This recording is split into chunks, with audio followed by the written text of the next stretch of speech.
Director of Spiritual Care at the Kaiser Hospital in Walnut Creek. And I have a clinical pastoral education program here, and I've recently talked with Will, that actually one that Margaret went through as well. Hey, Margaret. Hi, Jürgen. And I talked with Will that it would be good for us to be more connected to the Interfaith Council, for our students to learn more about the work of the Interfaith Council. And so I'm grateful that we're joining here this morning. And 3 of my students are here, so I see Larry. Why don't you say hello, Larry? Yeah, hello, it's good to be here. I'm also a retired UCC minister, recently taken in care of the Northern California Conference and a member at First Church Berkeley. So. Welcome, Larry. Welcome. Yes. Welcome, colleague. Yes. And Chris Williams. Chris, where's Chris? I was on mute. Here I am, right here. It's definitely grateful to be able to share with you all this morning. Will I know, but the rest of you, I haven't gotten a chance to yet meet, but I'm sure I will at some point, and definitely grateful and excited to join you all this morning. Chris, tell us about the church that you run as well. I serve a church here in the Brentwood area called the Church at Antioch. Go figure, we're in Brentwood, but we call the Church at Antioch. We just moved into a new facility not long ago. And I've served there for the last 5 years, but prior to that, I served the church as a lead pastor, senior pastor in Oakland for 16. And been in ministry for 30 plus years, and had the opportunity with, thanks to Will, to participate in the prayer visual that you so graciously did several weeks ago, and was grateful for that opportunity, and thanks to Will for that. That was a great video, Pastor Chris. That was just amazing. Thanks so much for sharing that. Yeah. Thank you, Will. Yes. Appreciate it. Thank you so much for joining us. Who else? It's my pleasure. Anyone else new? Elizabeth, can you introduce yourself too, please? Hi, everybody. I'm Elizabeth, and I know a couple of people here, notably Father Tom and Margaret, because I'm a Chi graduate, and I am also on Jürgen's chaplain residency team with Larry and Chris, and I'm really happy to be here. Will, I think this is my 2nd or 3rd time being on these meetings during our residency, and I'm very, very happy to be here. I'm a chaplain. How's that? Yeah, you are. Welcome, Elizabeth, or Emily Hopkins from St. Paul's, and one of our presenters today is also on. Emily, you want to introduce yourself? Hi, good morning. Good morning. Nice to be here. I know a few of you, so good to see you, Father Tom and Will. Appreciate the opportunity to talk about a program in support of bringing us together and healing our nation. That's what I'll be talking about. Thank you. Perfect. Okay, I think did I get everybody? Great. So welcome and thank you so much for all joining us today. Gosh, we took July off and I missed you all. I realized, gosh, I haven't heard from some of those people in a while. So it felt like a long time when we're in COVID isolation. It feels a little more lonely. So thank you for all coming back. We start always with reading our covenant, and I wanted to do that, and let's see. I had down here that Rebecca was willing to read the covenant, but she's not on right now, right? So I'm gonna start it and maybe I'll read it. Let's see, actually, let's see. Nope, that's not the one that I was figuring on. Thank you. Our dialogue is an interfaith dialogue. We are all different, have all different communication styles and varying views. We commit to be in dialogue with respect for all, expanding listening to hear multiple points of view. We realize that we are responsible for the growth of I4C, and each of us shares a duty to interfaith growth. The governing board provides leadership, and the elected council works towards progress in the fulfillment of our goals as we grow. We recognize that we are imputed with interfaith responsibility. As such, we commit to hold ourselves and each other accountable to merit that trust, respect for the diverse traditions, beliefs, and spiritual paths of all those we encounter, and hold ourselves to the highest ethical standards and accountability to our community and to I4C. Our shared time together is interfaith time. We commit to honoring the start and end times of each time we meet. Thank you. Welcome. And is Julius on? Will? He's not yet, so we might need to just move to the next piece until he gets on. Okay, that's a deal. Hopefully Julius will join us shortly because he was going to do our faith reflection. Maybe you can text him, Will, and make sure he's awake. Let's see, I had the minutes and I sent them out to, I forgot to introduce Father Tom Bonassi is back on our council, and there he is. Wave hi, Tom. Tom has served on our council and our governing board before, and he's been gone for a couple years, and we have welcomed him back. We had a vacancy, and we said, oh, we miss Father Tom so much. So thank you. It's good to be back. Good to see you. Good morning, everyone. Morning. Yeah. Morning. And for those who don't know, Father Tom is from the Interfaith Peace Project. Thank you. Carolyn, Yes, Celia, please. Thank Yes. you. So I was a little bit late because I was listening to the news. I wondered if you mentioned it or if anyone heard that. My personal opinion, I'm not fond of Trump, but apparently he and his team have arranged to have peace between the UAE and Israel with the goal of interfaith movement so that Muslims can go back and forth more easily to Al-Aqsa and the rest of it from all over the Middle East. And so I thought it was a very interesting happening. I don't know if anybody else heard about it. It looks like Jessica did. Margaret, did you hear about it? Breaking news. Breaking news, huh? No, I haven't. So we'll all, thank you, Celia. We'll all, after we're done here, pay attention to the news. Thank you. Hopefully it's positive, right? Well, it sounds positive, but forgive me, my personal opinion, I do not trust the man. Yeah, I know. We all feel a little cautious, right? Yes, thank you. Thank you, Celia. Before we go on, I wanted to get to the minutes and approve the minutes. So I sent out the minutes. Did I have any needed changes to those from our June meeting? It feels so long ago. Move approval. Second. Ah, great. All in favor of approving the minutes? Aye. Aye. Thank you. All against? Yes. We have approved minutes. Let's see, I'm going to move on to our reports. We have an exciting new program called iCare and pilot project starting, and I wanted Terry Moss and or Terry Clark to give us an update on where we stand with all that. And please explain just real briefly the program, Terry Moss. Yeah. Go ahead, Terry Moss, yes. Thank you, Terry Clark. Learned that there are two different ways to spell Terry, and mine is the right way. Yeah, there you go. For my entire life, it's spelled with an I. Anyway, welcome to everybody, newcomers, and those of you who've been around I4C and the EC for a while. Hopefully you've been getting some of our emails that have been describing the launch of a new program called iCare.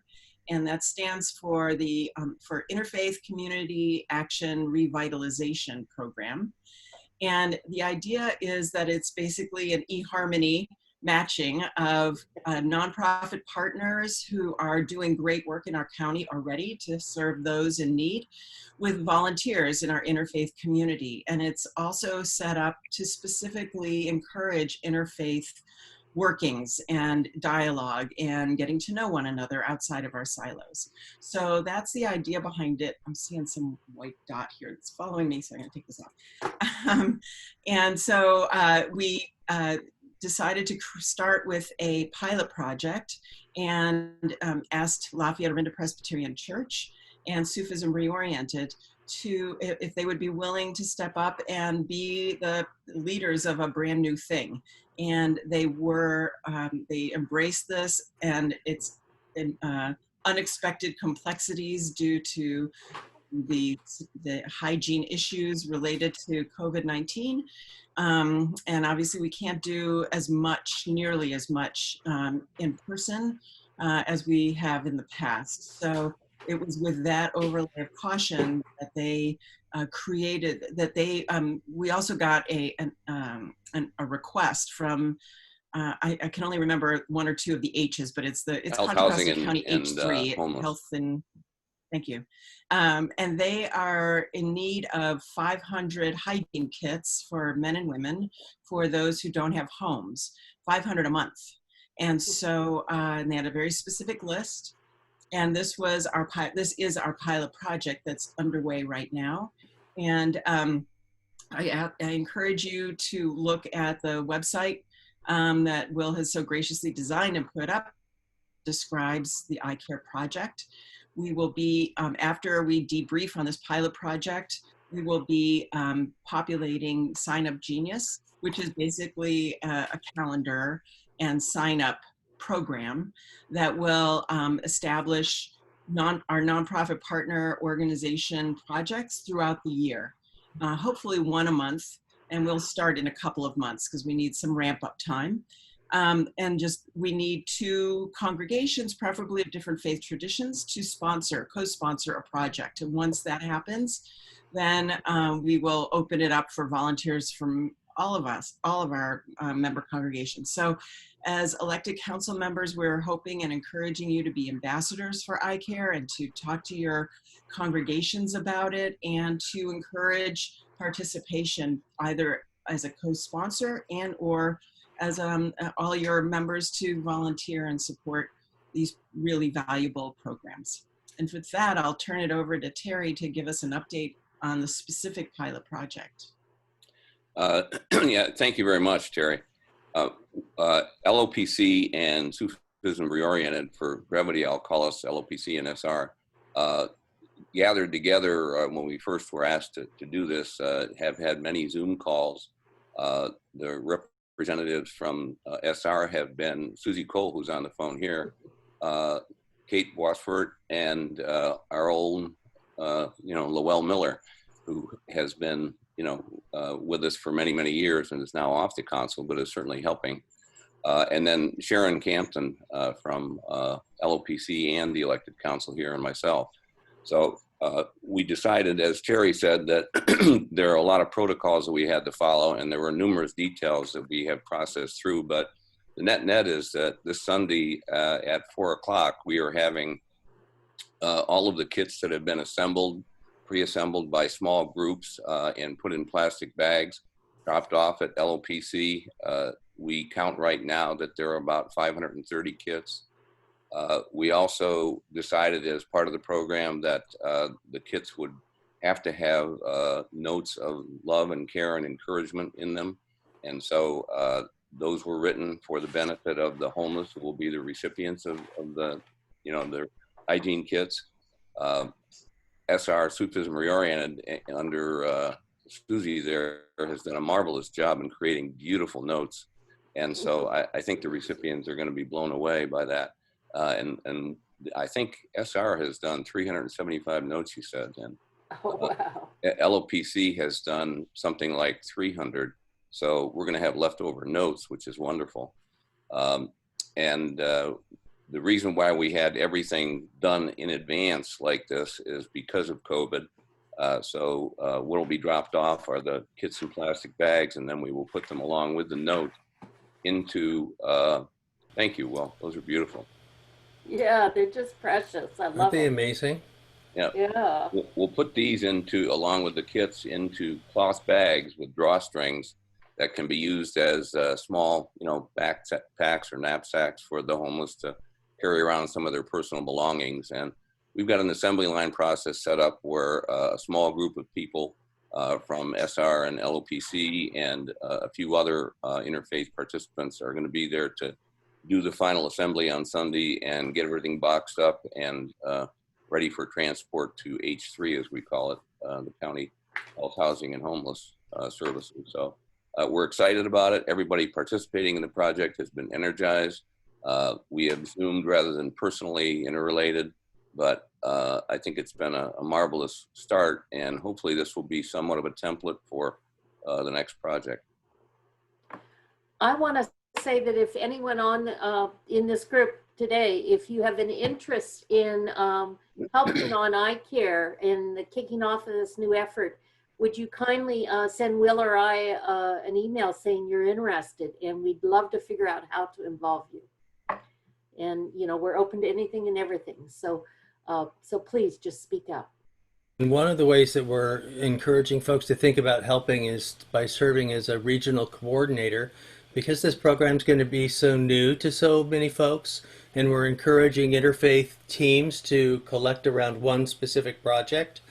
And that might be with the Trinity Center or Monument Crisis Center or with Reverend Julius's work, or with these kits, or also with the Mountain View Shelter once we're allowed to volunteer to provide food there again. We're trying to have some regional coordinators that can just be available to help walk folks through the process, especially in the first year, so that until it becomes more comfortable and more familiar for folks. So if you are interested in being a regional coordinator and just being available to answer questions and walk people through the process of creating a team and encouraging them to watch the orientation video we've created and be able to work together, that's what the regional coordinators will be doing. So if you're interested in that, please talk to Carolyn or Terry or me as well. Yeah, or any effort. It doesn't have to be that big of a job either, So we're really open to it. Thank you all. Fun new program. Our other program that the Juvenile Chaplaincy is run by our Reverend Julius Van Hook, and I believe Julius is on now. And Julius, can you tell us how it's going? It's particularly hard right now under COVID with lockdown and on facilities. And Julius, can you tell us how your program's going and a little bit about eye change? Yes, so good morning, everyone. The program is going. Believe it or not, it's been more tedious now than it ever has been. Good news is that we have gotten a green light to start our Sunday services again. So I'm working to get that schedule together, and I've been talking with some of our volunteers, longtime volunteers and partners, and seeing where they're at, and with their volunteers, how many people are still available, how many people have fallen off, how many people have, you don't feel comfortable coming into the facility. So that's what I'm tunneling through right now, trying to get the supply back for Sundays there. Also, working hand in hand with the new director, as well as the new chief, and then of course all of those who have been promoted as well, working with them to try to keep everything going. We are in the midst of some very interesting things right now as it relates to the ranch and its possible closure. It's looking like it may not happen, but we're not exactly sure yet. We know that the DA is forming a task force, as well as there's also a vacant seat on the Juvenile Justice Commission, which I have applied for that vacant seat. I know that Reverend Tinsley has been on some of these commissions during his tenure as the Director of Spiritual Care and Interfaith Juvenile Chaplain. And it was very beneficial for the community as well as the kids that we serve. I am seeing kids also via Zoom, even though I can go in the facility to do certain things. Certain things we are keeping virtual. We have gotten a lot of nice cards and letters from those people who have so graciously participated in our pen pal pilot program, which has gone well. And of course, we're still always looking for more. I think I don't know if I shared in this meeting, but I said before that some of these kids, this is the first mail that they've ever gotten. So it's nice for them to get their own personal mail. So that's been really good. Yeah, we're looking to do some other things. I'm going to be inviting the new chief, to come to one of our meetings, so that she can kind of see a little bit of what we do and provide some input. So all in all, things are going well, even in the midst of obscurity. We're grateful for divine vision. Thank you, Julius. And we are forming a committee to help support new programs for Julius's mission. And we call it iChange, and we're having our first meeting on the 26th of August. And again, I open the floor. If any of you are interested, just email Julius or myself or Will, and we'll make sure that you get the information so you will join us on the 26th, and we brainstorm on how we can support this important program. And that meeting is at 5 o'clock. Now maybe we can hear something more personal with the faith reflection from Reverend Julius too. Yes. Okay. So I won't Should be we long. do that before we finish any reports? But go ahead, Julius. Okay. We'll finish the reports after you. Okay. I won't be long, but I want some things that I brought some things to share with you all today, kind of where I'm at currently.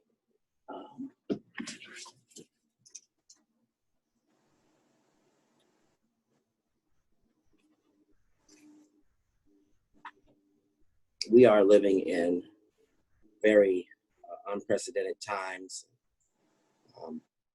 As a chaplain, I have been reminded of my work and the vows that I took and oaths that I took to serve. And I'm reminded even of the root word and the embodiment of what it means to be a chaplain. What it means to have your cloth or take your cloak and give it to someone else. This book has been helping me and blessing me through this time. It's called Disaster Spiritual Care. And it's the book, and it speaks about practical clergy responses to community, regional, and national tragedy, which we are in the midst of now. I'm also reminded the power of what we hold in our faith, and that we are to be relevant in the time in which we are here, in the time in which we are ministering and serving and giving, which is why we're so grateful for the iCare and the iChange programs. Another text, my faith reflection today is just rooted in texts. It's called Beyond the Tyranny of the Text. This is a book by Professor James Henry Harris, and it speaks about preaching in front of the Bible to create a new world. Is that even in and all of what we do as an interfaith council, all of our different sacred texts that we have and we hold, is that the root of it, it's totally beyond the tyranny of the text, that all of us can work collectively to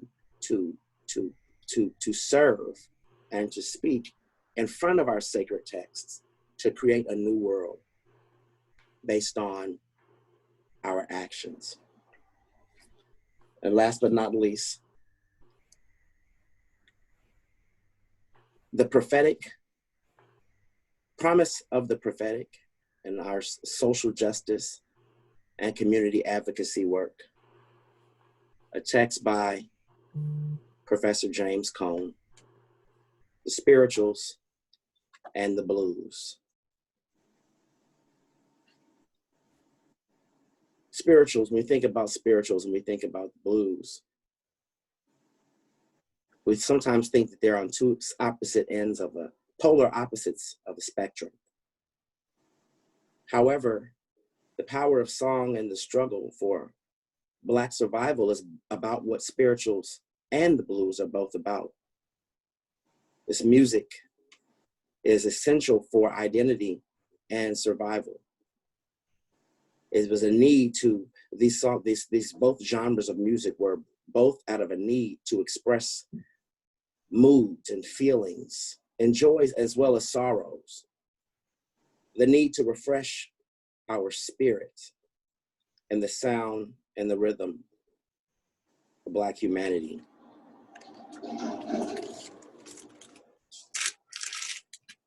And this mask says, Black preachers matter.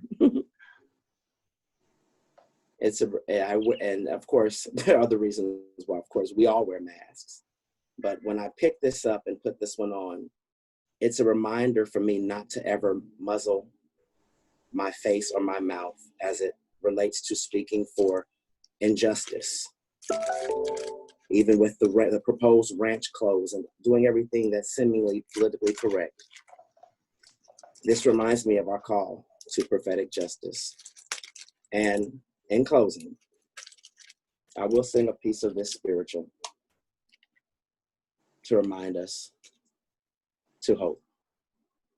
Nobody knows the trouble I've seen. Nobody knows my sorrow. Nobody knows the trouble I've seen. Glory, hallelujah.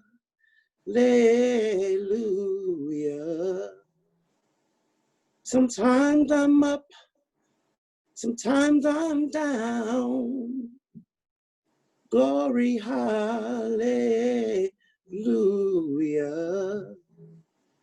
Sometimes I'm leveled to the ground. Glory, hallelujah. Hallelujah. Thank you all.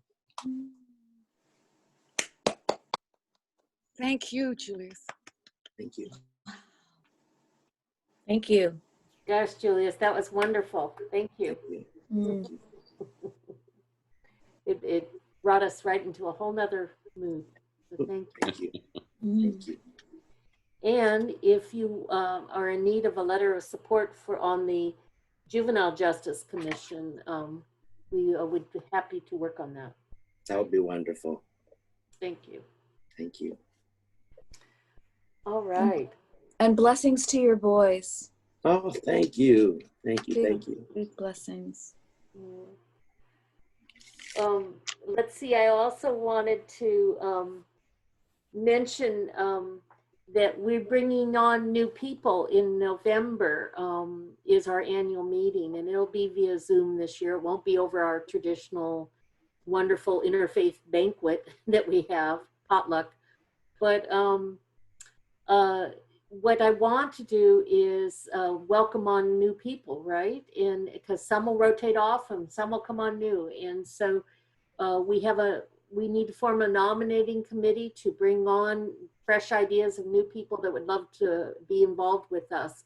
So if you're interested and you're not on our council now, speak up and send an email to Will or me and say that you are.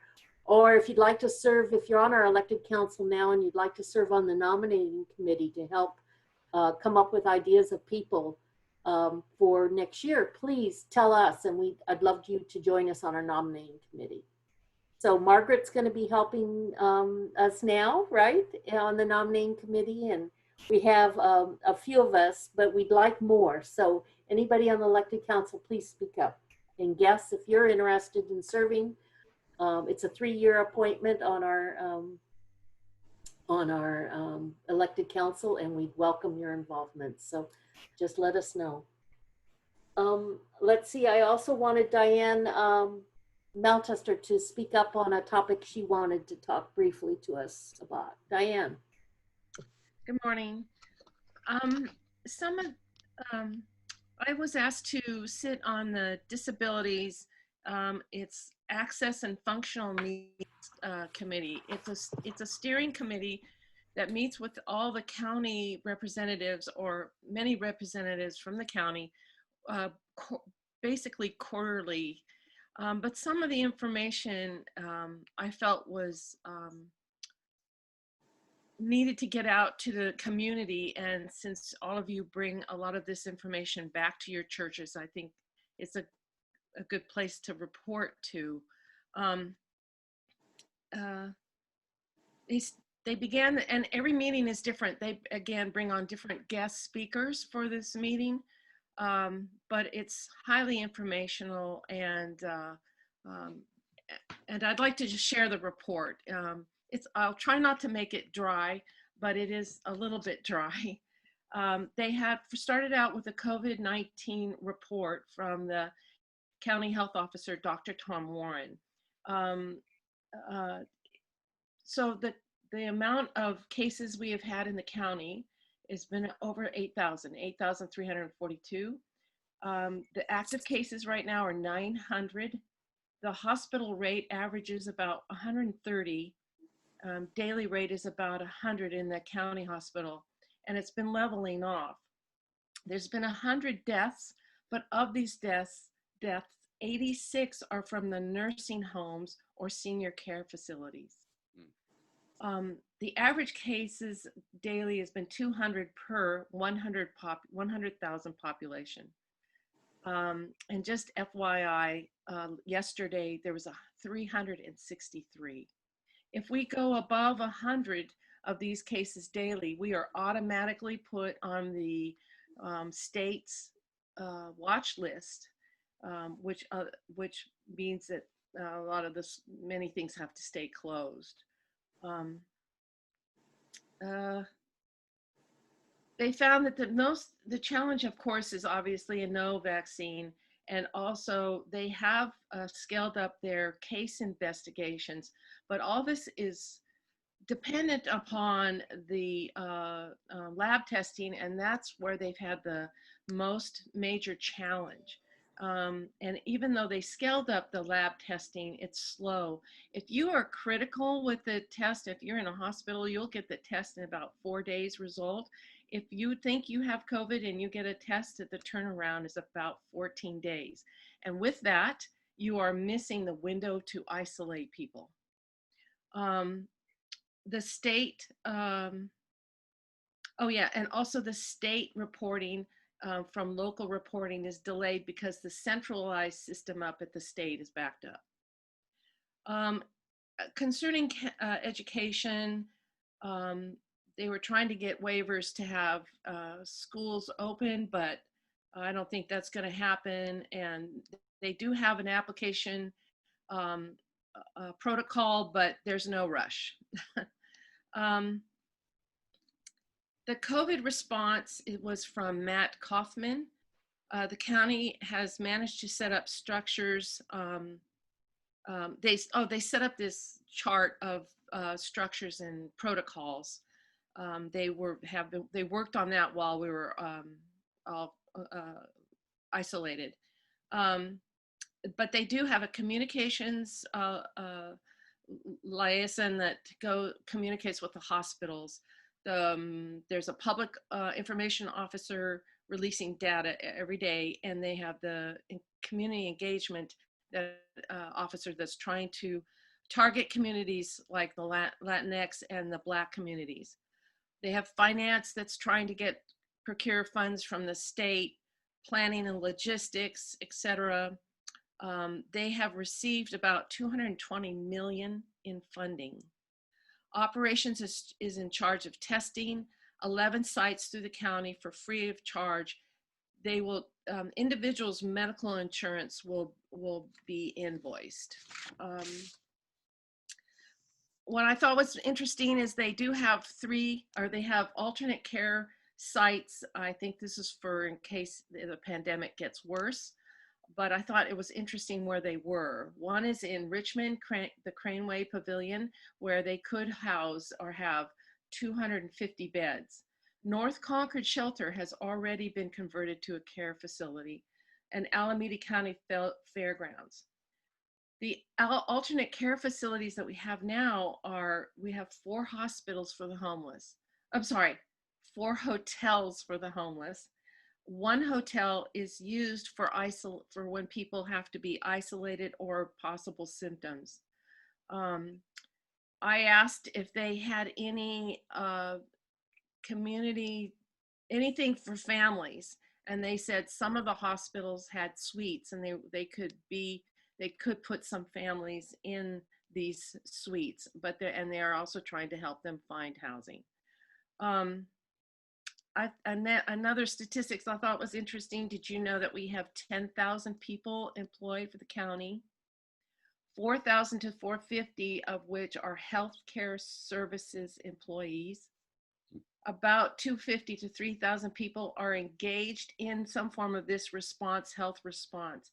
And this has been a major transformation in the way they respond as far as the health services are concerned. This new healthcare system has been put up for long-term, which probably they meant long-term from the COVID. They're thinking 18 to 24 months. Obviously, any reopening will come from the state. The other important information I felt we needed to have is, you might have known, but I'm not sure, the state granted Project Room Key, and this Project Room Key is funding for the 4 hotels. But there is a new project, and I think it's really important for winter nights. There's a new project initiative, Project Home Key, which allows the county to apply for grants, potentially purchasing long-term housing. The idea would be to purchase a hotel or multiple hotels in our jurisdiction so that those rooms could be available on a long-term basis for folks that are experiencing homelessness. The Board of Supervisors did approve the county to apply for this state grant. Another thing that I thought was important for this group to know is they would like to have on this steering committee to be in discussion would be discuss or have a representative from a Spanish-speaking organization to the steering group, something like someone from La Familia. But if any of you know of a Spanish group that might be interested in being connected with the county, you can contact me, or I will give you the information of who to contact. And another important thing, in case much of this is concerning on this committee, is concerning what to do with people that are at risk or with disabilities in case of evacuation. And not only fire, but earthquake and any kind of disaster. And it's in my report, I have the new EOC site. The address has changed. They've redone the building. The address is 1850 Muir Road, Martinez. And included, I have the numbers that in case of emergency, you have these numbers and address. Diane, could I have, we have I think you can send us a copy of the report, and then I will distribute it with the minutes out to everyone on the call. Okay, so great. They can read the further information, okay? Okay. This Access and Functional Needs Committee is really important, especially for members of our congregations that are differently abled and need special help during emergencies, and that will be a part of the conversation on August 20th from 2 to 3:30 p.m. with the Contra Costa VOAD training on our fire season during COVID, but also during these public safety power shutoffs, which we may see during this fire season, even during even during COVID-19. So these are very important conversations, and you can learn more at that August 20th training, which is open to all folks from the faith community. The only other thing I'd like to add is because of they're working on the phones are trying to eliminate spam. The county warning system, which goes out to everybody, has a bunch of zeros in it, and they're trying to get away with trying to cut out numbers that have zeros for spam. That spam uses those numbers, and so they're working on a new number. So they're you might see, if you see anything, if you're already connected to the county warning system and you see they're updating it, please update whatever they want you to do. Thank you, Diane. I appreciate your feedback and your report, and you're serving on that committee. And we'll send it out so everybody has all the details. Okay, and one final thing, they also letting people know about protests or things that are going on, events, and there is a Mount Diablo School District protesting August 27th at the Susanna Park in Martinez, August 27th. That's it. Okay, great. Let's see, next up we just have a brief report from Ken on finances. How are we doing, Ken? It will indeed be a brief report, particularly, I guess, following the weight of Diane's report. Let me just say that giving was down just a little bit for the month, and expenses ran on budget or a little bit over. We've been spending our time working away on trying to get expenses down a little bit. So that's been an emphasis of ours. The bank balance as of yesterday was $23,570. That's all my report. Thank you. We're actively looking for grants to support our new iCare and iChange work in particular, but any works that is that would be specifically oriented towards interfaith. So any of you that hear of grants that you think that might be applicable that we could get, could you kindly send us on that information? We're really in active need of doing that to keep us healthy and thriving, okay? Appreciate that. Or if you know of people that are good at locating grants and can help us with that effort, that I would appreciate as well. Let's see, next up we have Emily Hopkins, our from Braver Angels. She is our guest speaker today. Emily, your organization is new to me, and I'm going to let her explain it further. But when I read about it, I thought, oh my goodness, do we need this? You know, we've all been actively working to end divisions between the faith traditions. And we know how divided our country is right now. And this is another angle at the same kind of work that we do to try and get people in dialogue more. So when we heard about Emily's effort with Braver Angels, we said, come speak to us briefly about this, and we want to explore this topic further. So Emily, I want to give you the floor. Thank you very much, Carolyn. Just one second before I start, Emily. There's a new face on it, so I just want to give the opportunity for Okello Michael to say hi and introduce himself, because I don't know you, Okello. Can you unmute yourself for 1 second and just say hello to us all? Yes, it is a pleasure to be with you. This is the second time, and I appreciate even to get to know you much more, and you get me to know me also much more. I'm from Uganda, and all that you are communicating is touching my heart. So I'll try to be with you as much as possible. And I believe, as Julius has said, working together as a team is power. We can accomplish more. Our world today is just a small village that all that is happening, the pandemic and what, we feel the same. We are hurt in the same way. We are paralyzed in the same way. So we need each other to encourage in this tough times. Okelo, where I are you think coming from? Are you in Contra Costa County, or where are you located now? I'm located in Uganda right now. Ah, welcome. Wonderful. We'd Thank love to have you. Western Uganda. Some of you have told me that you have been to Uganda many times. Yes. So, Yes. oh, Beautiful country. been in Western Uganda, very hilly, green land. Where the You gorillas are are? welcome to, with the gorillas. Right? Are they? Yeah. You are welcome to visit when post-COVID is over. You are welcome. You. Thank you, and we're so glad you were able to join us. Thank you. Yes. We'll get to know more as we correspond.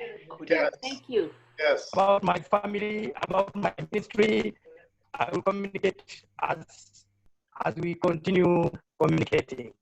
Yes. Well, thank you, Okelo. So glad you were able to join us. Yes, welcome, Okelo. Thank you. All right. Emily, I'm going to give you the floor now. All right. Thank you, Carolyn. Thank you, everyone, for having me here today. My name is Emily Hopkins. I live in Walnut Creek, and I am a member at St. Paul's Episcopal Church. And I have also been attending the ICANN. Oh, I'm spotlighted now. I've been attending the Interfaith Climate Action Network with Jan and Will. So that's kind of how I got involved in this. I retired about 5 years ago, and I decided that the climate crisis was my calling to do activism for. And so I joined CCL, Citizens Climate Lobby, and there is a Contra Costa chapter, and our chapter works with the Interfaith Climate Action Network. We support each other. In the process of being part of CCL, I established and led for a few years the Episcopal Action Team, and we got a resolution passed at our General Convention supporting a fee on carbon. So that's a little bit of background on me. Through Citizens Climate Lobby, just earlier this year, they did an introduction, a training with an organization called Braver Angels. braverangels.org is their website, and it is training on communication in the style of CCL, which is respectful communication, appreciation. All of the things that you stated at the beginning of your meeting are the values that you share. So I was taken with this and became more involved, and they are now launching this initiative in advance of and following our general elections in November.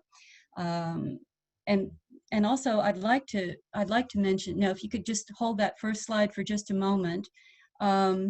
I'd like to refer back to the article that Father Tom Bonacci wrote in the summer newsletter, which is let your voice be heard. We need to foster an atmosphere of dialogue and honest engagement, he writes. And he says, we want to bring about reconciliation through mutual understanding and shared experiences. And we want to come together and cherish one another with mutual respect and love.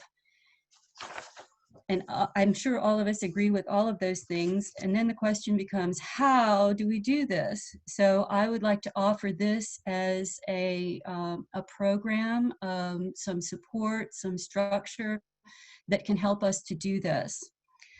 So next slide. So November 4th is going to be a very big day in our country. It could be very divisive, no matter who wins. Next slide.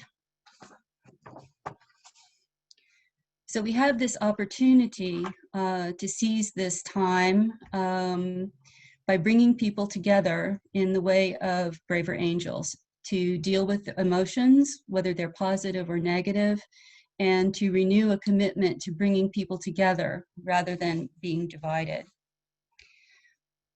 Next slide. So we're inviting groups to pre-commit to holding a meeting, a program, and the one for religious communities is an opportunity for support at 3 levels. We're also reaching out to colleges, universities, and civic groups in all communities across the nation. So next slide. So with Malice Towards None is based on the dialogues that we practice in Braver Angels. We have initial plans and outlines to start with, but we want to work closely with each individual community, each individual group to make sure that it's the right fit for them. All of the materials that we have developed are available and can be done on Zoom. So we can do all of these things virtually. Next slide. So for religious congregations, we're just asking people, first of all, to express your interest by registering online.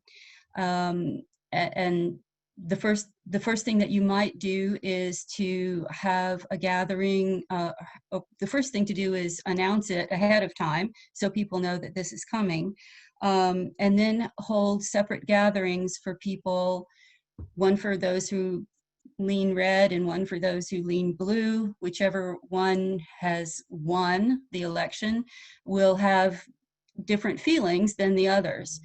And then the third level is to follow up with joint gatherings in late November. So this is all kind of outlined for us as we want to take at whatever level you want to take it to. Next slide. So again, the colleges and universities engaging the young people is another aspect of this program. And if any of you are involved with colleges or universities in the local area, I would love to have that contact information and do outreach to them as well. And next slide. And we'll be working on the campuses, again, in the same manner as we would with religious congregations. Next slide. Also, organizations like Rotary that share these same values, that are committed to building unity in our community. We have an outline for them to follow as well. So a number of people are engaged in Braver Angels. Rotary is a supporter of this. The General Secretary is a member. And so citizens and civic leaders are engaged and involved in this. Next slide. Glenn Stanton is, I believe he's the one that made the first attempt in Braver Angels to adapt family counseling techniques to groups in this political setting. And if you're interested in that, there's a very interesting documentary that you can watch, which was the very first Braver Angels experiment. And it worked well enough that it's now spreading across the country. Next slide. And again, here's a retired Episcopal bishop, and I'm confident that as we move forward that a number of our Episcopal parishes will be participating in this as well. Again, it's a very good fit for our faith communities, I believe. And here is the link, and I believe Will has sent out a flyer with this link on it. It's very easy to register your congregation if you would like to get more information. the first thing that you'll do is you'll get access to all of the online tools. You'll get an invitation to a Zoom orientation, and there'll be several of those going on to fit various people's schedules, and resources to help with planning. And so this is a way that Braver Angels can support us in our local efforts to do some healing and respectful healing communication in our own communities. So I would like to invite you to participate. And I know Carolyn has put a question out for the breakout sessions. And I would like to just add to that, if in your small groups or individually, does this seem like something that your congregation could participate in, possibly host, and possibly co-host with another organization? As you said, you like to have two different faith traditions working together, and I think this is another opportunity for that to happen.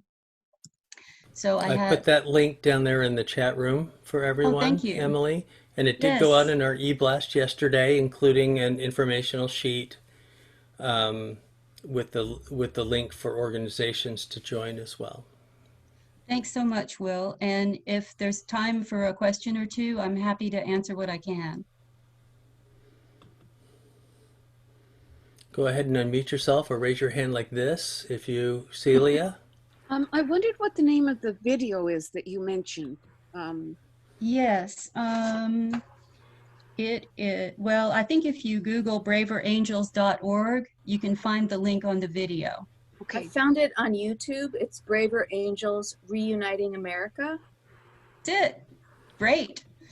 And it's quite inspiring. There was a community, I believe it's in Tennessee, that was really very divided and decided that they wanted to do something because they were scared to talk to their neighbors, basically. And they brought people together for something like a weekend retreat.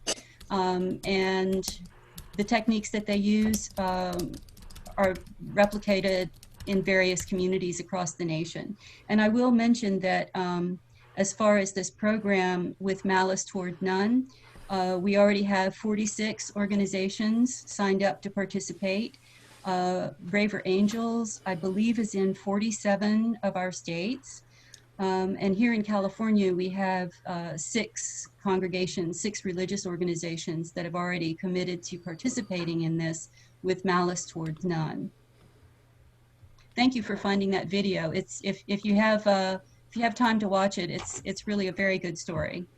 It is. I've seen it. It's very well done and really good at encouraging folks to get back to conversations.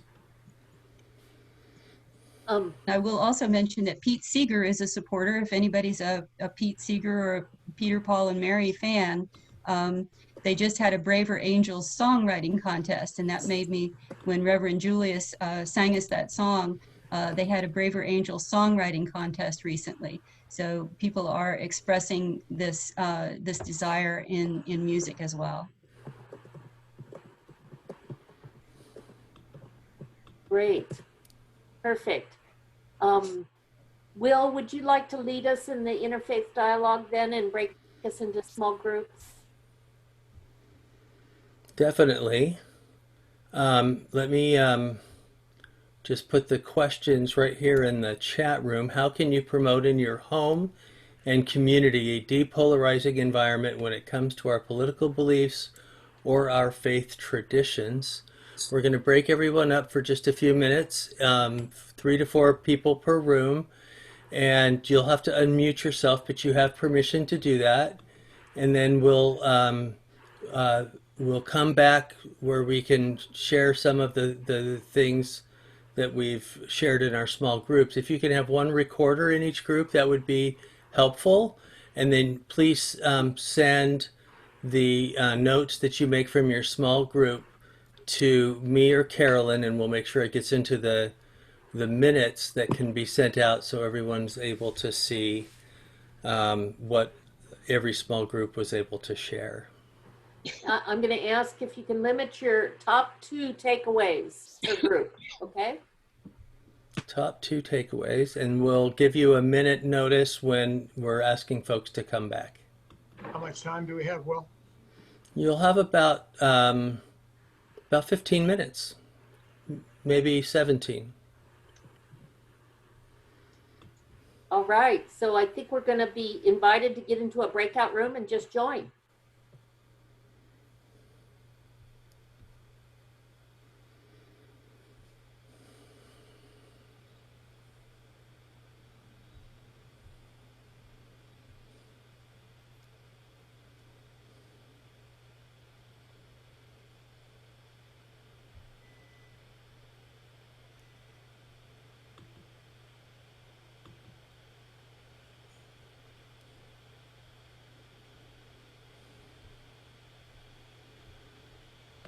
Chris and Elizabeth, you're welcome to join a small group.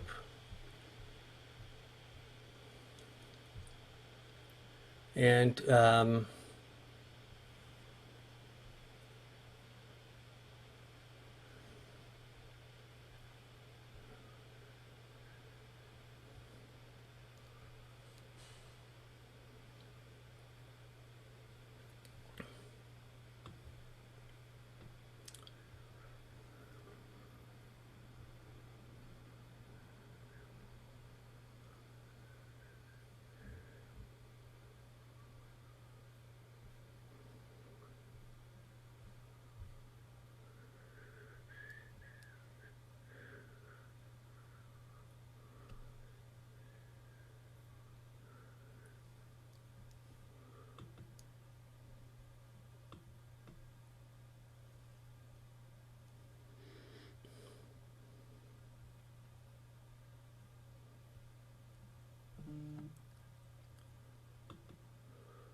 Centers for Spiritual Living.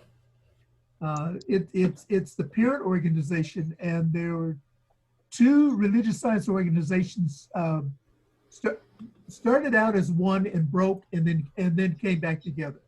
So there was the United Church of Religious Science and Religious Science International, and those two reintegrated together in 2010, 2011. Yeah. Has that been part of your life experience, or?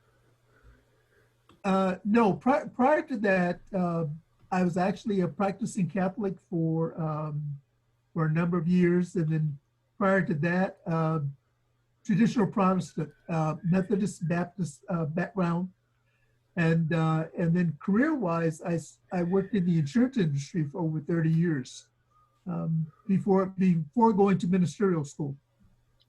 I see. Wow, that's a life. That's a lot of experience across the traditions.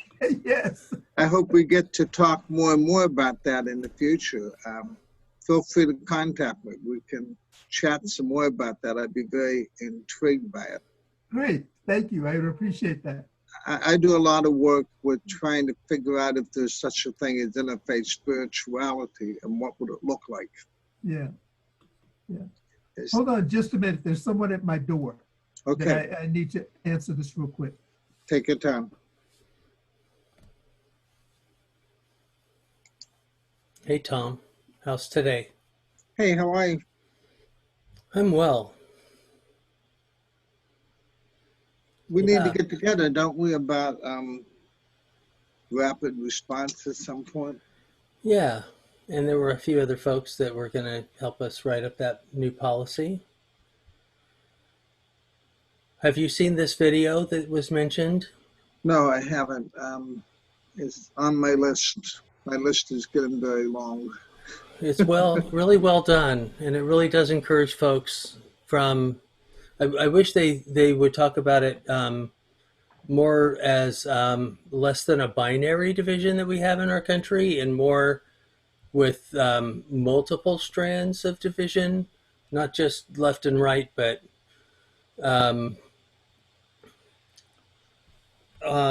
lots of other ways of thinking about the divisions in our country. Well, one of the things that I'm more and more concerned about is not so much polarization, but radicalization. Yeah, me too.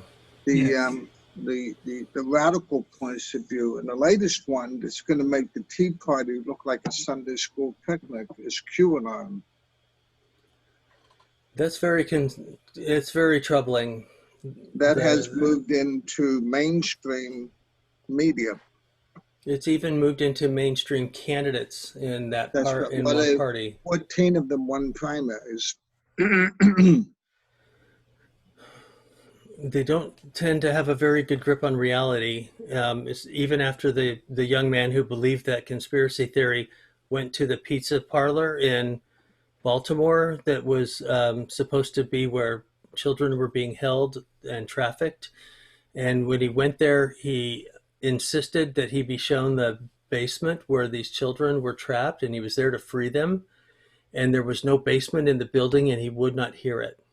There must be a basement in this building, and he was willing to shoot and do violence against people.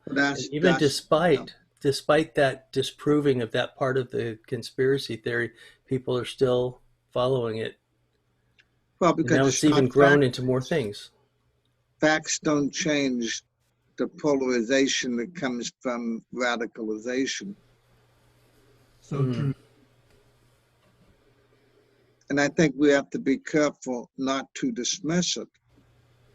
But I'm not quite so sure how you engage it, because I think a lot of it has to do, and I'm going to be mean, with various stages of mental illness, either personal or collective. I think that an individual can be mentally ill, to use a word, but so can a system, so can a community, so can a people.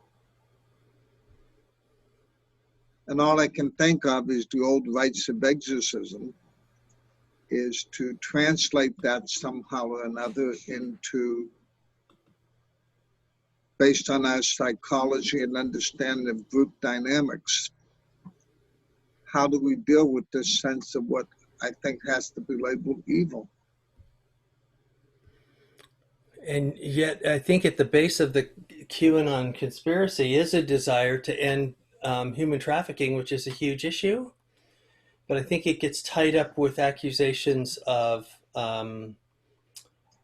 Giselle Maxwell and the other person who just died last year, and I'm blanking on his name.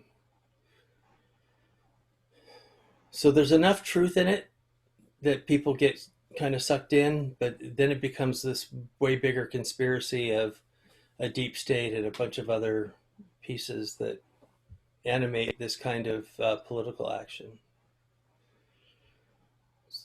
So what are ways that you're seeing people come together from different parts of the political or faith spectrum?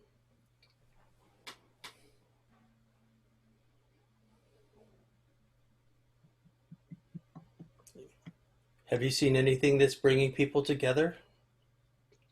What brings them together? Yeah. Have you seen anything like Braver Angels that's actually trying to get people on the polarities to actually come together for discussion and at least trying to create a depolarizing environment?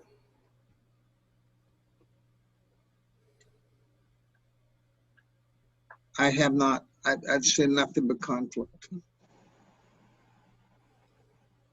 I haven't seen. I think there's organizations out there. I think I'm one of those organizations that tries to bring people together. I don't know how it works. My experience is one-on-one,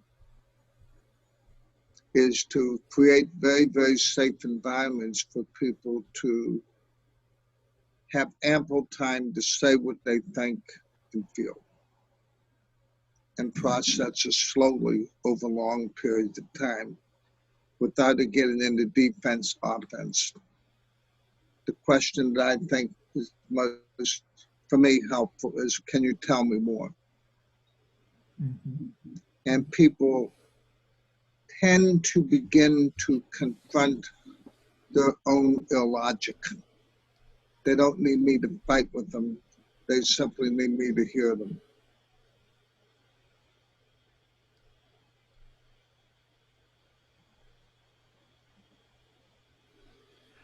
Well, I'm not aware of anything outside of my immediate organization currently that's happening. But within our organization, within Centers for Spiritual Living, we have a very active diversity and inclusion commission. And we're doing a lot of work internally to engage in those conversations within our local communities. And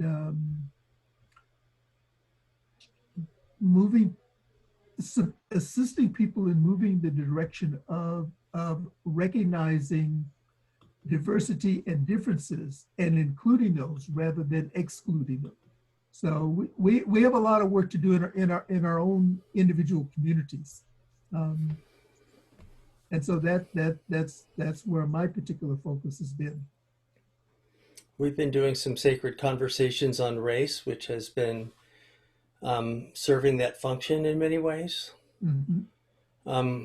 But we've also had some other conversations about getting to know members of our two congregations that are sharing ministry for the last 10 years and breaking down some of the barriers, which even I think are contributed to even by the division between Pittsburgh and Antioch, which has a rivalry going back over 100 years. And as the oldest congregation in Pittsburgh, started in 1864 as a Sunday school to teach people English using the Bible. That rivalry between these two towns is like nothing I've seen other places. What's your experience, Chris?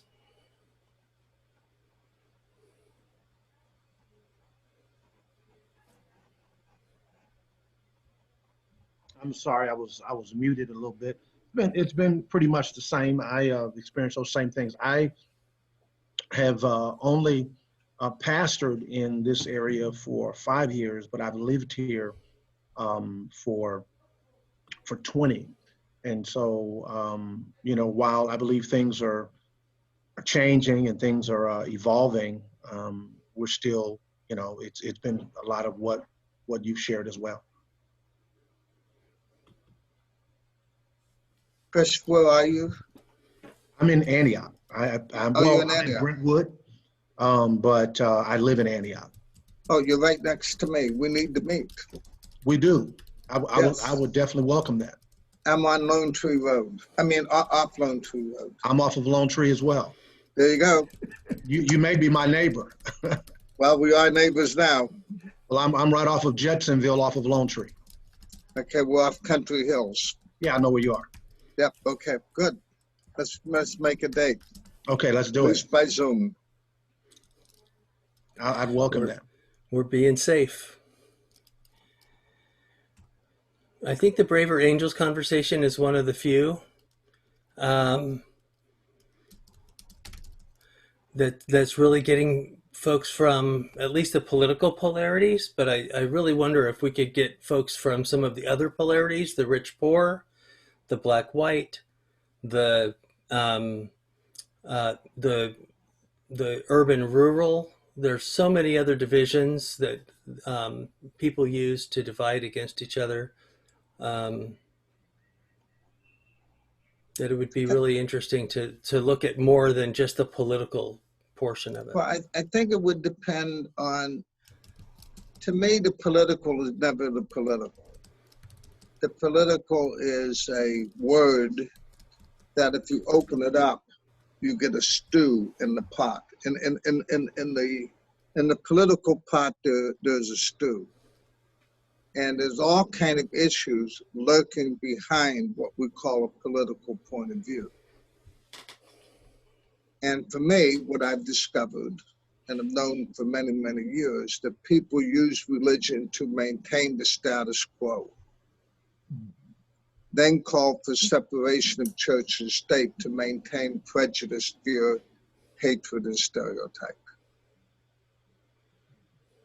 And if you call it out, you get in deep trouble. Yep. Yep.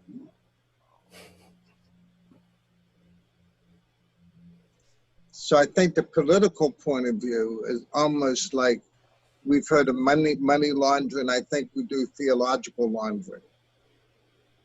Say more about that. Well, I think we use We use religion to maintain the status quo, to maintain the prejudice, the fear, and the hatreds. Sprinkle in some orthodoxy and traditionalism in the Bible or whatever, and you're off to an explosion. So that's my number one takeaway from this small group, Father Tom. You'll need to share that in the next group. Me? Yeah. Why don't you? Because you said it so much more eloquently than I could. I have short-term memory. That needs to be a book. It's not political division, it's theological division. Laundry. And even theological Chris, what coverage. do you think? Would you summarize that and put some salt and pepper on it? Oh my, well, you're playing off my beard. Is that what it is, salt and pepper? I was playing off the vibes. You said that so, that title in and of itself, that phrase needs to be a book. I think we launder a lot, we funnel a lot of our own personal belief that may be contrary to what may be right through our theological lenses and perspectives. And we try to use God as our out. We figure when we can theologize it, then that gives it a kind of authority or authorization or validity, which is nothing more than what you said, a laundering. It's a cleaning up of what is really not clean, but we use this system to make it look clean. And wow, that term in and of itself, I think, needs to be something that is deeper, explored on a deeper level, because it is so much of what we see happening in today's world.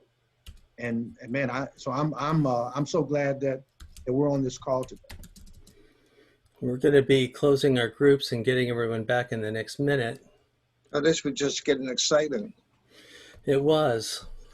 We need to talk. Say that again. Laundering our theological laundering. Theological. Wow. Theological laundering. Wow. I love that. Wow. I'm going to borrow that, Father Tom. Oh, we own it. That's going to be in sermons across the East Bay. Oh my God. That is amazing. All right, we're going to return to the session here and within 30 seconds. Good being with all of you. I hope we can continue our dialogues. Yes. That's right. So do I. That's why these are so important, right? Wow. Blessings. See you on the other side. There's this concept called emptying your cup. So when you're talking to someone and you really want to persuade them, you can't persuade them, but what you can do is let them empty their cup. And then maybe they, by saying whatever they want to say, and then maybe they will be open to what you might have to say. Thank you. Folks are coming. I like that one, Ben. Room. You want to share that with the whole group again, Ben?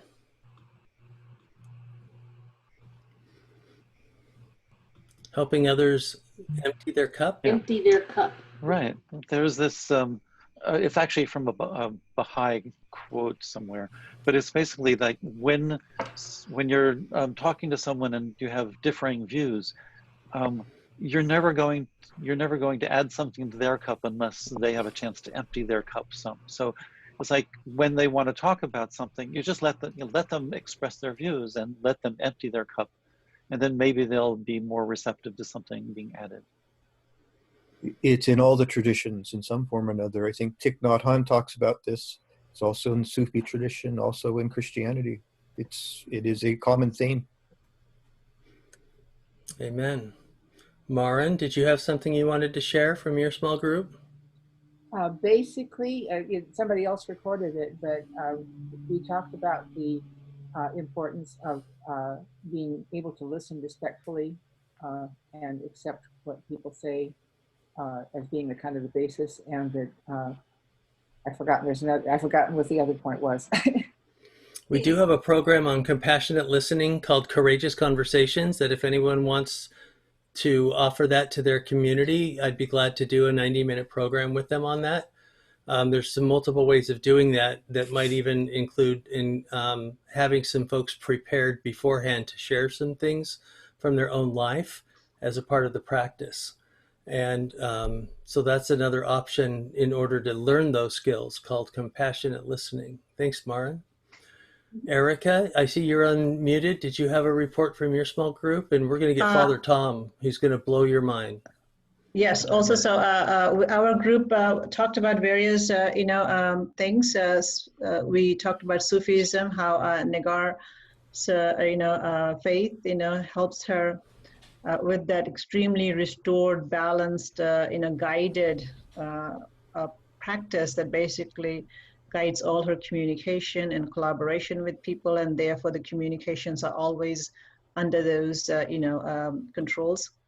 I also spoke about how at our home we have 4 different people with various, with all 4 different ways of thinking. And as Sikhs, we also, basically have this, actually we have a saying in our house, let intellect be the wisdom, intellect and wisdom be the molasses for your conversation, meditation, where you take some time off to cool down and think, the scent, and good deed and love be the guide to the words you say. So that kind of helps us keep things under control.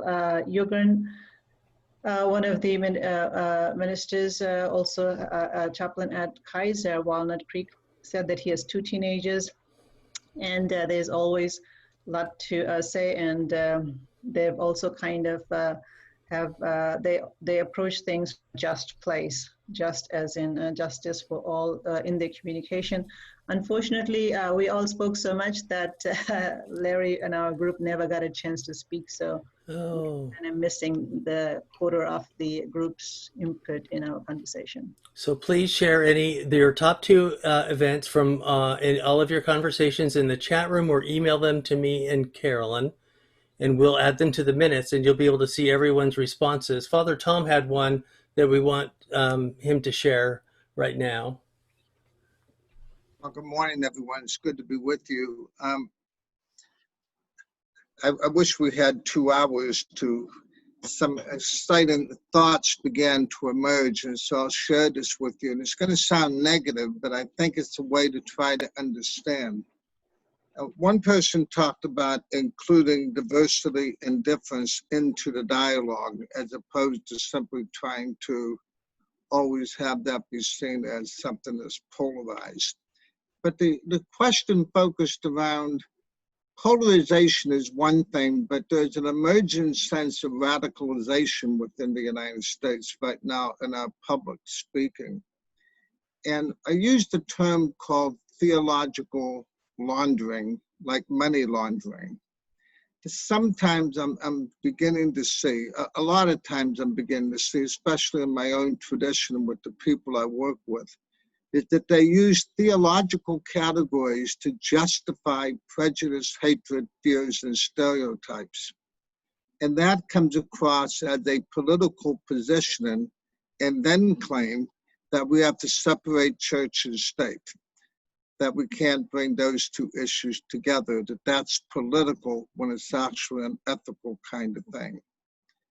So in my own personal work, what I think is most important for people to understand is to listen almost unendingly to another person till they get to the point where they ask you what it is that you think. But I'm not quite so sure that the problem is simply polarization. I think it's radicalization of our thought, and that's a subtle process. And so we gave birth to the term in our group, again, not to be negative, but to be insightful, diagnostic, analytical, and therefore responsive, theological laundering, where we take a position that's really upholding prejudice, fear, and stereotype, and pass it off as religious conviction. That maintains a hateful politic.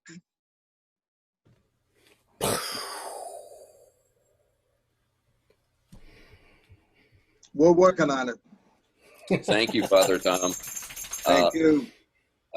Everybody's going to, send in their comments, but I just wanted to give 2 quick ones from our group, which included Emily. And you know, we talked an awful lot about the importance of maintaining or trying to maintain relationships with the other people, all the things that we're involved with that have related to this, some of the programs and civic organizations we've been involved with. But the first step and the second step, I think, are the two things that we focused on. And the first step really is, let's take a look at the Braver Angels template, their materials, and bring that back to our congregations and find somebody within the congregation, either a member of the clergy or a group that already exists that would be tuned into something like this, and brainstorm with them as to how we can get involved using the materials that are already there. Because to start off on our own is a lot more difficult than to start off with a template like this. And the second step would be, you know, take a look at your congregation. Everybody knows the makeup of its own congregation. Sometimes they may be liberal leaning, sometimes they may be conservative leaning, sometimes they may be a composite of that. But if you are, for instance, a liberal congregation, see if you can partner with a more conservative congregation and start off this program by engaging with that other congregation and having the types of discussions that you know, was being presented in the materials, and that I think we can, you know, probably begin to implement. So start with the materials in your own congregation, brainstorm, work up, you know, a way to apply them, and then find another congregation to, you know, to interact with. And if you have a good solid composite in your congregation, bring the two mixes together in your congregation to start the dialogue. Thanks, Terry. Reverend Susan Strauss, who's a retired Lutheran minister, has been trying to bring some conversations like this to the East Bay.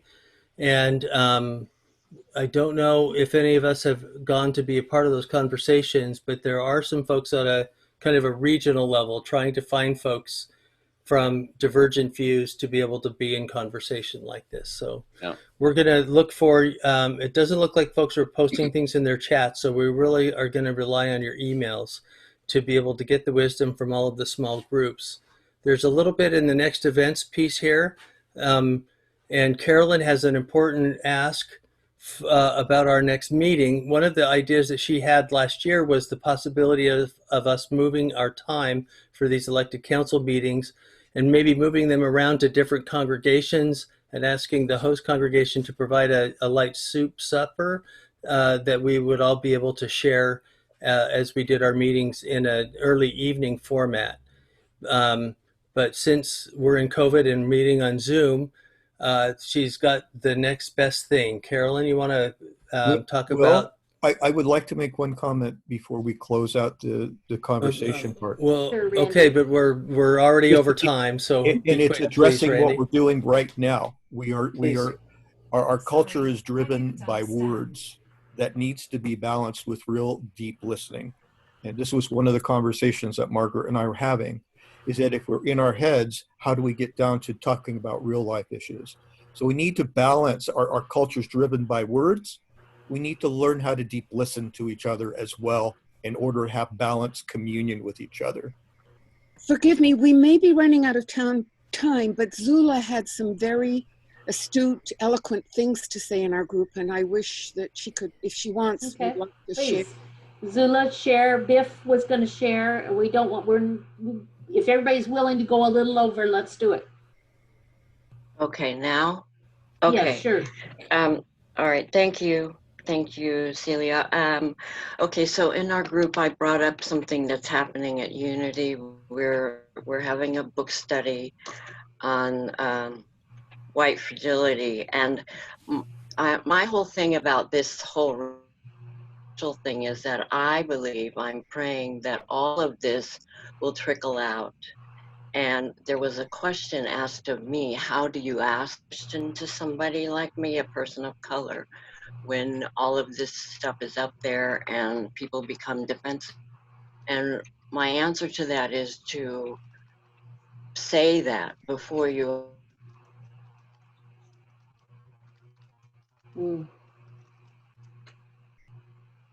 You're cutting out, Zula. Yeah, you cut out. We can't hear you. Zula. Uh-oh, yeah. I'm afraid the connectivity is lost. We lost her, but I loved her point. You know, say that you're nervous, or say that you don't know how to ask this question, or that you feel awkward, or that, but you want to know, you know, put Yeah. your vulnerability out on the table. Yes, you invite it, right? Yeah. Yeah, yeah, invite it. Was there another group that really wanted to speak out? I know Biff just got off, but we talked about how polarized people, we got to get back to more dialogue and more listening. And Randy said it well. It's around listening. Ben. Celia I might would have just something. really like to know. I don't have anything to contribute. I would love to know how Okello reacts from the point of view from Uganda. Yeah. Okello, can you tell us what you think of our dialogue? Unmute. You got to unmute, Okello. Okay, Carol. Okay. Oh, there. I'm there. All right. What did you think of our dialogue? Connectivity, networking, creating relationships are basics that enable us to interact and enable us to overcome those cultural, tribal, nationalistic barriers and much more religious barriers that have separated us. Racism, all that in Christ, we understand that we are one. And when we understand it in the perspective spiritually, the healing takes place much faster of our broken relationships. So it takes time to mend up this and get reconciled, but it can happen. Let's be positive that with positive action, we can step into the lives, the communities, the worship places, and be a channel of light and be a channel of reconciliation. It happens all over the world, so it is only blown up in the US when we hear of Black Lives Matter. But we need to know it happens in a small scale, it happens in a large scale. I think that's my contribution. But thank God we have a people like-minded who can make a difference, like you, like the Interfaith. God bless. Thank you, Okello. Thank you, Okello. I really appreciate your feedback. Thank you. So sorry, Welcome. Zula, I know you got cut off because we lost you on communication.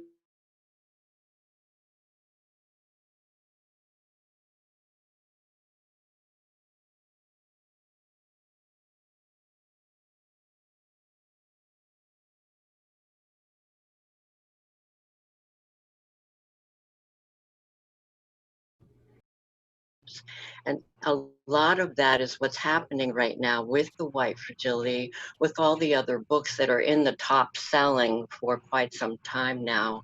And as I was saying, I do believe that as we work on any of this, it will trickle out, because it's helping us to slow down and to see where it is, how we got here, not why, not with blame and not with shame of other people. It doesn't matter. And, you know, the apologizing, okay, you're sorry, fine, I accept your apology. What are we going to do about it right now? How are we going to change it? We cannot undo. I don't want to hear that undo word anymore. What can we do to change it from this moment forward? That's what we can do now. Thank you. Zula. I so appreciate it. Is anyone else that we are missing here? Then if not, please send us your comments. We will get it all in the minutes. We will record this. I wanted to ask everyone if we change this meeting time to the same day, so the second Thursday of the month, but at 4 o'clock in the afternoon to 5:30 instead of in the morning. Would that work for most of you? I think the better question is, for whom would it not work? Yes. I'm not sure. I'm not sure what that would be in the Uganda time. Yes, East Africa time. But I don't mind. I'm flexible, Caroline. I'm flexible. I can wake up at midnight, 3 a.m. Good. Part of my motivation in suggesting that change is to try and get youth involved. So it's really important that we start to involve youth, and we can't, that's very hard to do it when it's on a weekday in the morning. So Carolyn, I love the effort and the reaching out to youth. I just, my only concern is that might be still too early for the youth. It may need to be in the evening. No, that's what I'm saying, 4 in the afternoon. No, I know, but I still thought that might be the work day. And that if we had it at night, I'll say, you know, like after dinner or something. So 6 would that be 6:30 or something? I mean, the time is fine for me, but I'm just, our motivation is to try to get youth. And I thought maybe if it were in the evening. Okay, Terry? Can I just suggest that we do a doodle poll? Sure, sure. So anyways, we're trying to look to maybe having times when more people can participate. So that's the goal. Thank you all so much. And yes, Ben? Oh, well, I was going to suggest that perhaps the youth might have their own event where they would be able to like share with each other and not come to a meeting that's dominated by us. Nagara is working on that and on creating a youth and young adult, mostly college age group. But we have a youth leadership group that we would like to get more interaction with adults on and to be able to hear their perspective. So we're trying to be intergenerational. That's the hope. Yeah, I would love to see a lot of youth here. I'm not sure they would be that thrilled as us. Okay, we'll get creative when we think on this. So we're trying to create both. We'll see how we can get all of this. Thank you so much for participating. Will, I'd like you to close us out. All of our future events were in the agenda that came out, and we did confirm a Quaker speaker for our International Day of Peace event. And we want to just be cognizant of our annual meeting. Please do save November 8th in the evening, and we'll figure out how we're going to do that online. And if you and your congregation have done some successful online galas or other meetings like that, please ask what the best practices that they have from those events that we might be able to learn from. Here's a prayer from the Celtic tradition. The wind that breathes. You are the wind that breathes upon the sea. You are the wave on the ocean. You are the murmur of leaves rustling. You are the rays of the sun. You are the beam of the moon and the stars. You are the power of trees growing. 5 or 10 minutes now. You are the bud breaking into blossom. You are the movement of the salmon swimming. You are the courage of the wild boar fighting. You are the speed of the stag running. You are the strength of the ox pulling the plow. You are the size of the mighty oak tree. You are the thoughts of all people. We praise your beauty and grace. Amen. Thank you, Will. That was beautiful. Enjoyed it. So it's so nice to see all your faces. We will do a doodle poll to try and find the best time, and we'll brainstorm more on how to involve youth. It's just such an important component, and we need to work on it. Thank you, Emily, as our guest, and for teaching us about Braver Angels, and we're all going to explore her website and her videos so we can learn more about that. And our next meeting is, what did I say on the agenda? Well, here it is. September 10th. September 10th. So put it on your calendars and please all come back. It's so nice to have our new guests. Thank you. Thank you for all the interfaith community. Elizabeth, Larry, Mirren, all these nice new faces. Okello. And thanks to all of our chaplains for all the great work you're doing in our Chris hospitals. We want to Williams, thank you for all that good work. Chris, I'm so pleased to have you here. Thank you. I love the event you were in. So please keep participating. We welcome your feedback. Stay safe, everybody. Thanks. I want